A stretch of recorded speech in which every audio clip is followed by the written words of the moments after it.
Amaphoyisa asemlazi sedubula bulala abasolwa ke abathathu ke endaweni ke yasemlazi ke lapho khona ke bebezama khona ke ukuntshontsha ke imoto khona ke endaweni yasemlazi ke kwa R section ke lapho khona ke beyithathile ke imoto ke bazama ukubaleka nayo ke baze ke batholakala ke khona ke kwa T section ke lapho ke khona amaphoyisa ke abasolwa emva kokuthi bevulele ngenhlavu bebhekise amaphoyisa ke abese vulela ngenhlavu ke ebhekisa kubo lapho ke khona abasolwa abathathu ke besale khona ke endaweni yesigameko okhulumela amaphoyisa ke KwaZulu Natal ke uRobert Cheuda uyachaza.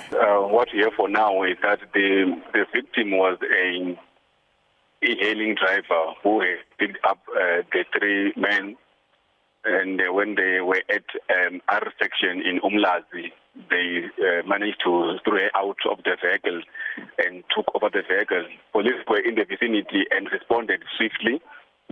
That's where a high-speed chase ensued, and when they were at R section, at T section, that's where suspect fired shots at the police, and the men of law had to retaliate in self-defense. After the shootout, three suspects were found to have sustained gunshots, and they were dead at the scene. They were found with 3 firearms. Iqhubeka echaza ke uyakuveza ukuthi ke elinye lamaphoyisa lidubulekile engalweni ngasathi iqhubeka sona ke lesi sigameko ke sokudubulana kwamaphoyisa kanye nabo abasolwa waphinde wadlulisa umlayezo lapho exwayisa khona ukuthi ke nanoma ubani ke ozama ukuphazamisa ukusebenza kwamaphoyisa ke ewadubula ngoba amaphoyisa asuke engayeli ukubulala asuke eyobopha ke uzobhekana nakho kona lokho kufuze lokho asike simuzwe echaza. Police officers go out to arrest suspects. We go out to ensure that they are taken through the court. But during the pursuit of that justice, if suspects put the lives of police officers and those around them in danger by firing shots, police officers are mandated to defend the communities, to defend their lives.